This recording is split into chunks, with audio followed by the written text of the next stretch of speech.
Where we last left off, we were talking about intaglio, and the last form of intaglio they were talking about was mezzotint. Uh, and mezzotint started to solve one of the problems that artists were hoping to solve, which was the ability to create a lot of variation of tone, of value, and soft changes of tone and value. Another form that was also developed was Aquatint. Um, Aquatint functions kind of in a similar way. It's almost like a combination between etching and a form of mezzotint.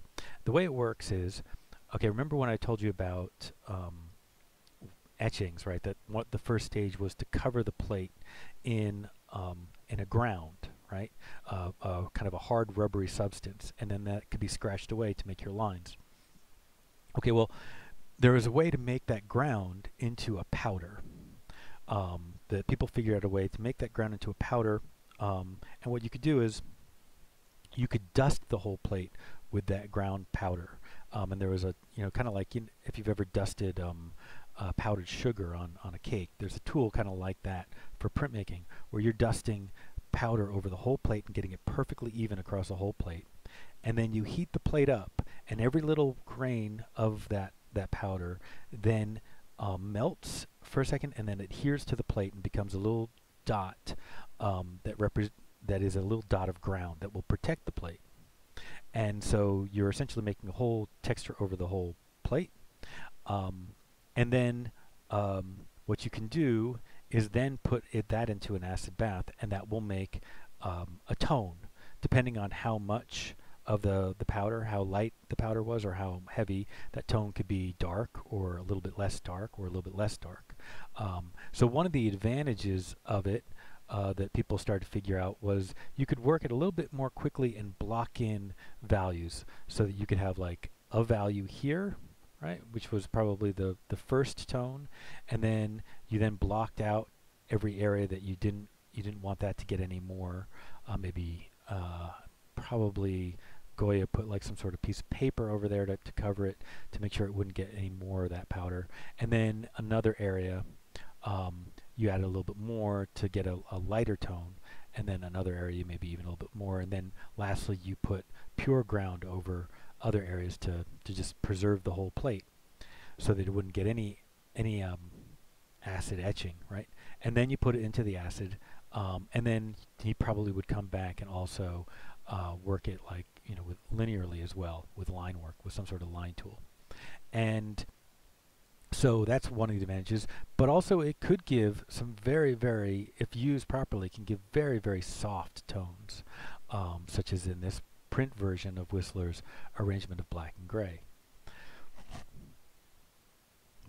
Now we're going to move on to the Planar Graphics system. Let's go back to the early in the lecture when we were looking at these different things. So we've talked about relief and intaglio, and how fundamentally they're almost the opposite from each other.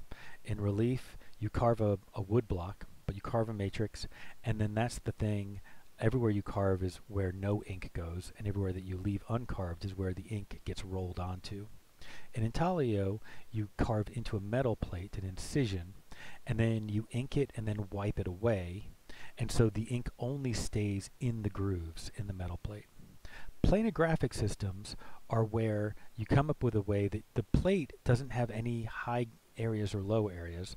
The ink just is different in different parts of the plate. It's basically use more chemical processes to determine that the ink should be here and not be here.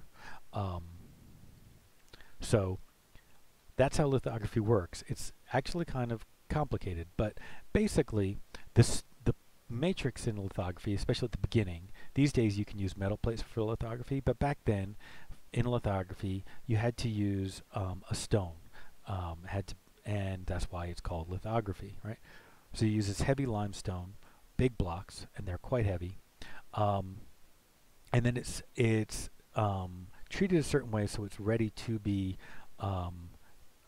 printed on, and then you do a drawing in like a wax crayon type surface directly onto that. And then the next thing you do is a kind of a process treatment. It's where you get it wet. There are a number of things, other steps, but the main thing is that the whole thing is wet with water, and the whole thing is basically just got like a little film of water across the whole top of that stone. Okay, but it also has that drawing that was done with this kind of grease marker, and then you roll your ink over it. And amazingly, what happens is everywhere that you didn't draw with a grease marker, because the water is there, it will repel the ink, and no ink will stick to that stone. But everywhere that you drew on it with that grease marker, the grease marker and the oil-based ink, they'll stick to each other, and so the ink will stick on top of that oil-based marker, and then you can print that, and it will make a print like this Daumier print right here, which is beautiful. By the way, those of you who are on campus, whether in the online class or in my regular class, did you guys see the Daumier prints that we had in the hallway? The W is very fortunate to have a very beautiful set of 4 Daumier prints. So anyway, that's the basic method of working lithography. So the main thing to remember is that you work with stones, and that it functions on the principle that inks will bond, oil-based inks will bond with oil-based materials, but water will repel it. And I think another thing, it's not an important thing, but here's a little story, which is that lithography is one of the few printmaking methods that we actually have an exact date, an exact person to have invented it. I won't give you the whole story, but the funny part is that he didn't discover it until he was using a stone. He was working on trying to invent a printmaking method, and he was using a stone as a doorstop, and he was writing his laundry list in it, and he wrote it on it with a grease marker, and then he noticed there was the very same kind of process, and he realized that he had kind of accidentally invented this new method. So one of the things that's really nice about lithography is that you can be very loose and gestural. Because you're drawing with basically something a lot like a Conte crayon, you can draw just the same way that you draw like a piece of paper. You don't have to, usually when you're scratching into a surface, it's a very different kind of mark that you're making. It's not fluid. Also, lithography allowed for a whole new range of color. There was color printmaking before lithography. Intaglio can be used to make color printmaking, and also, of course, woodblock. But with lithography, it really made the ability to make more color and to do it in large editions made that a lot easier. These are both examples of posters that were made in Paris at the turn of the century. And here's some more. Okay, and the last printmaking method that we're going to be talking about is silkscreen, otherwise known as serigraphy.